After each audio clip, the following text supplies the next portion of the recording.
Welcome to the 9th episode of 13 Ways to Lead with your host, the 13th Command Chief of the Air National Guard, Chief Master Sgt. Maurice L. Our featured guest today is Chief Master Sergeant of the Air Force, JoAnne S. Bass.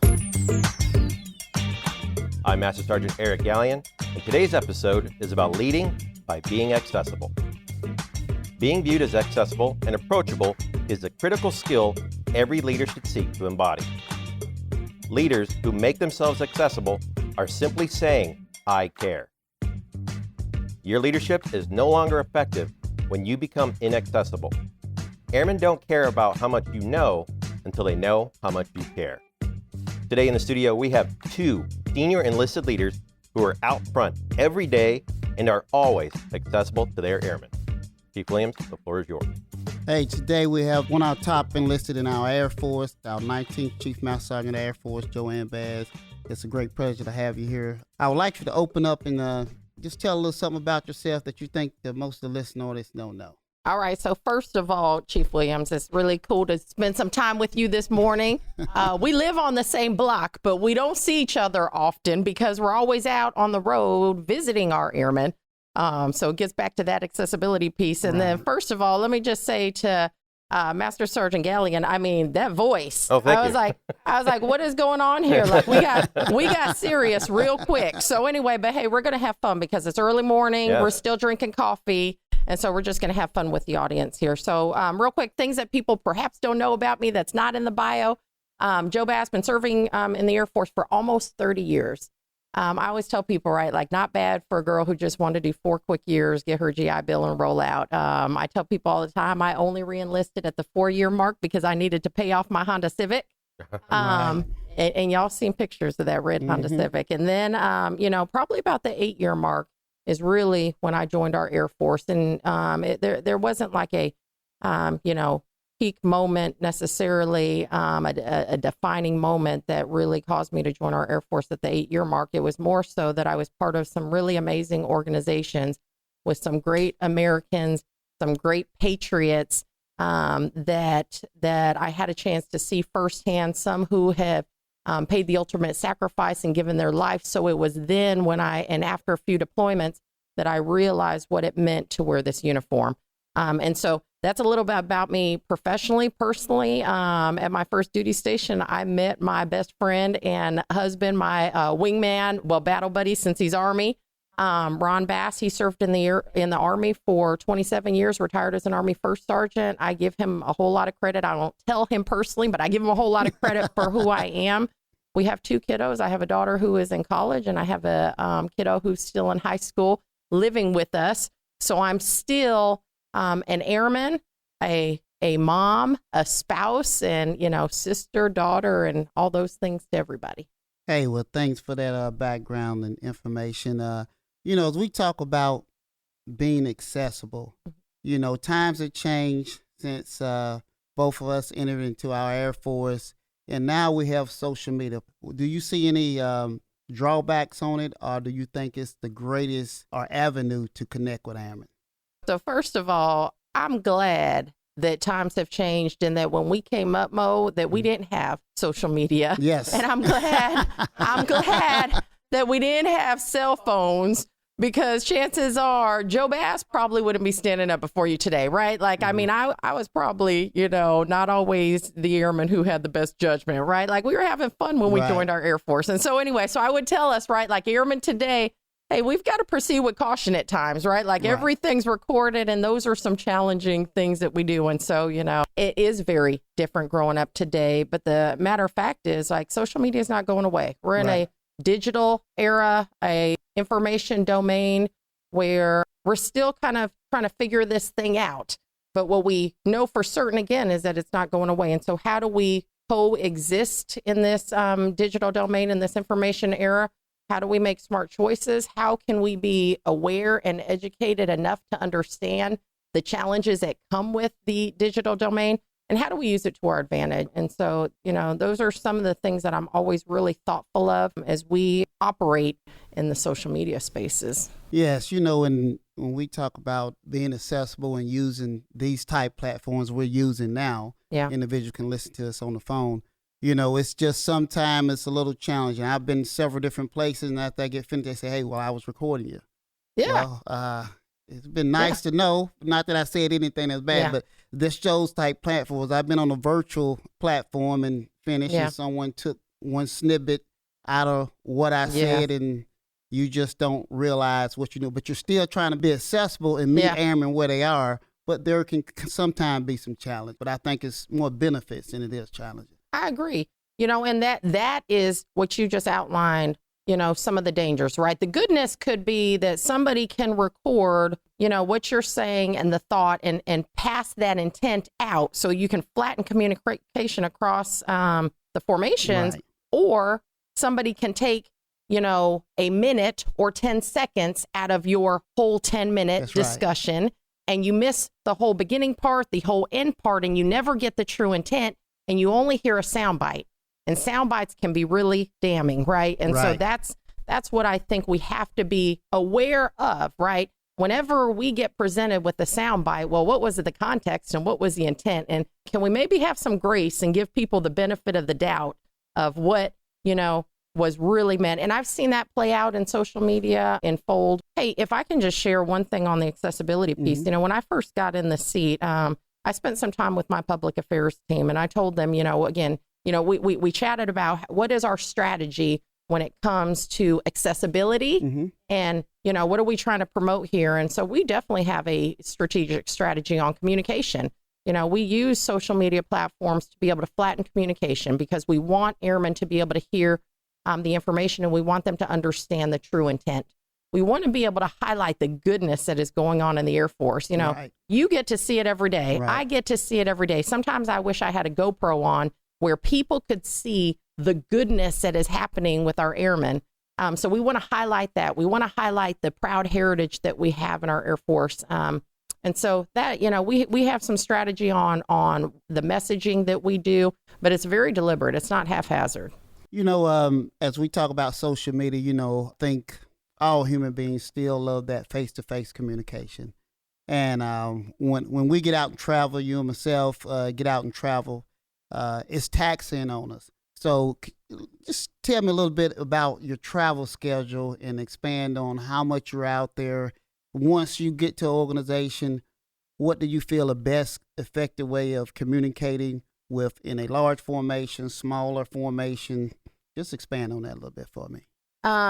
You know, when it comes to our travel schedule, we do our best to try to, you know, balance. Like, you know, we all, even on Team 19, we all have families. So we try our best to look at the calendar and balance it. We can still be there for our families, you know, but yet go out and dialogue with our airmen, because it's really important for us to understand the challenges that they have and how can we get after some of those barriers. And so when we go out to a base visit, I mean, our schedule is busy from the minute we hit the ground until probably that evening. I mean, we, you know, and so it's important that we take care of ourselves. So we typically started off 5:30, 5 o'clock PT, finish up. We have a airman breakfast typically around 7:30 in the morning. And then we're getting out and seeing our folks in their workplaces. I actually, you know, prefer both, right? I like to share the larger, broader Air Force message to the masses. And so I don't care if I'm talking to 1,500, 2,000 airmen in a hangar. Like, I want our airmen to hear, you know, what is going on across the Air Force, what's on the minds of their senior leaders. And most of all, I also want to just tell them thank you. You know, thanks for serving, thanks for wearing this uniform.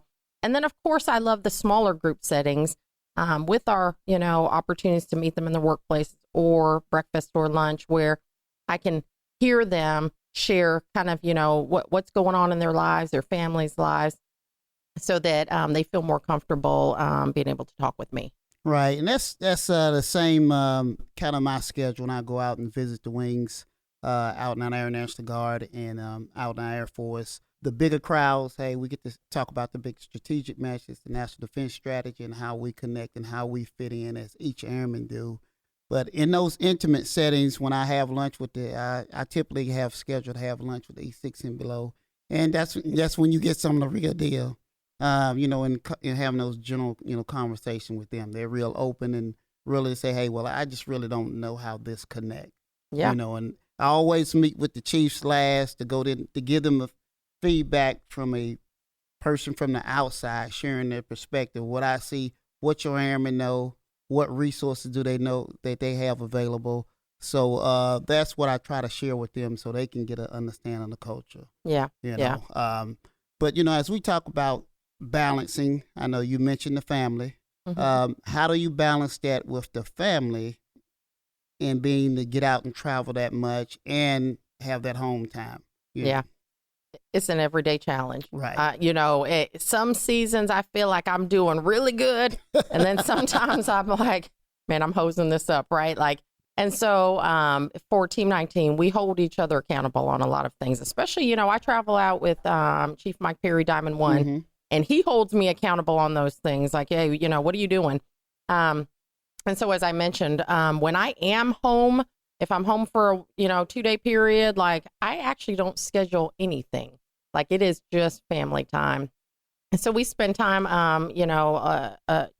doing whatever we want to do. We love to travel. We're big foodies. We love to eat. Right. We love to PT together. And so we just, we make the time that we have count. Is how we really balance that family time. And oh, by the way, speaking of kind of social media devices and things like that, we're also very serious about our dinner time. So when we come together at dinner, and this is not how I grew up, but this is certainly how we are in our family. We come together, it's a no device zone. Like you cannot bring your devices. And it is time for us to actually connect eyeball to eyeball, look at each other, act like we know how to talk, right? We're teaching our teenager, like you can actually talk to somebody person to person and not text. And so we talk about our day. You know, how was your day? We do highs and lows in our family, and talk about the high points of our day and our low points of our day. And so that dinner time is really sick. Right. Well, that's good. That's good. That helps keep that balance there and really get that one-on-one and conversation, what's going on. Yeah. See individual face to face, see what the expressions are. Yeah. Yeah. You know, as we've had these conversations, outside before, and as we look at our airmen now, and I think with social media, it creates that connectedness.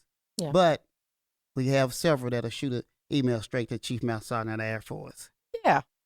How times have changed. There's a lot of gap between them, but how times have changed. More than I ever thought, Mo, right? Like one of the probably more surprising things that I've witnessed since being in the seat is how many people feel really comfortable reaching out to my office. Like, and this isn't just on social media. This is on email. Right. I mean, we have people that email my office, hey, can Chief Bass review my EPR? And so to that point, let's get back to accessibility. I think it's, I appreciate that our airmen see kind of the transparent leadership and accessibility.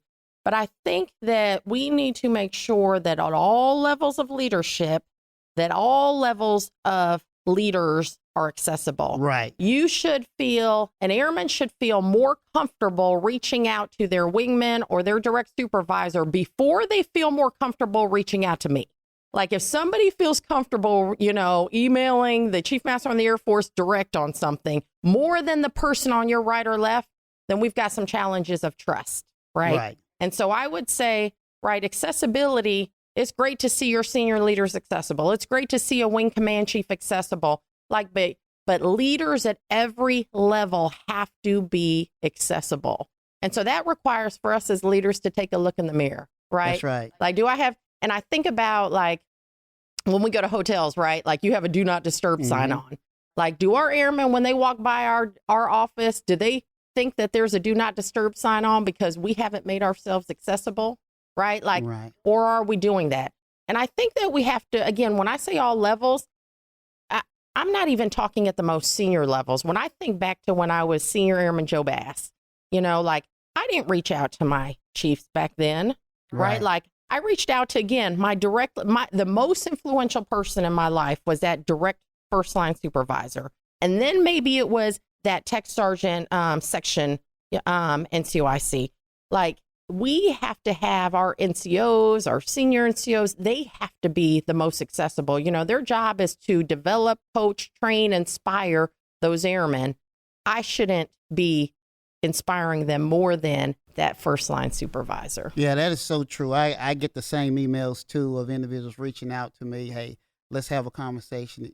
Our conversation determines if I'm going to retire or not. Yeah. It's a big gap in between that individuals, and like I always reach back down to the command chief, say, hey, did they talk to you? Where's, did they speak with the supervisor? There's just such a big gap there. And like you were saying, hey, the accessibility of us as senior leaders, that's great. Yeah. But we got to work on our senior NCOs to have that comfortable relationship that they should be talking to those individuals to make those decisions. I'll never forget when I came home one time, I was talking to my husband, again, Army husband. And I said, babe, like, you will never believe how many people reach out to my office, right? Or send messages through our social media. And it blew him away as a retired Army soldier. He's like, man, he was like, babe, in my 27-year career, never once did it cross his mind to email the Sergeant Major of the Army. Like, never before. And that's why I say, right, changing times. And and I'm not trying to shame anybody from like reaching out, right? Like, if something is so, challenging in life, I want any airman in the United States Air Force to feel like they can reach out to me. My point is, I want them to feel more comfortable reaching out to the people that are closest to them in their duty sections. That should be what every leader is striving for. When I was the OSS, at that time we called it OSS superintendent. Now, OSS senior enlisted leader, I was a senior master sergeant.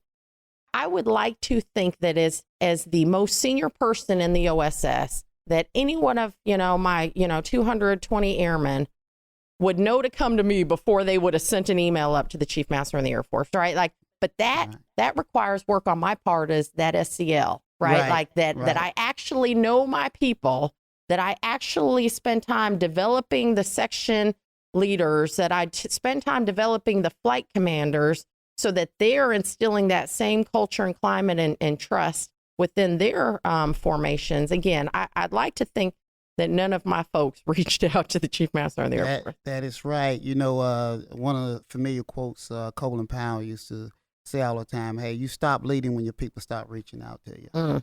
So that's good. Get you dropping knowledge. So that is something we gotta work on as an organization. Yeah. So as we talked about accessibility and we look at Team 19, what do you do to keep that team connected? I have to feed them a lot. So like figuratively. So I'm sorry, Chief, I don't mean to interrupt. One of my mentors, he said, get your people paid, get them fed. They'll take care of the rest. I love it. Yes. But that's old school thinking, right? Like I tell people all the time, like, there is power in a cup of coffee. I believe it. I never forget, right? Like, there are times where I used to, need to reach out to another leader, and the answer is no, right? And I'm like, no, how is it no? And then you're like, well, how about let's link up and let's have some coffee, or let's share a meal. Somehow that no becomes a yes. Why? That connectedness. Right. And so, I say it in joking, right? But Team 19, like, our goal is to actually be family, right? We have to, I think,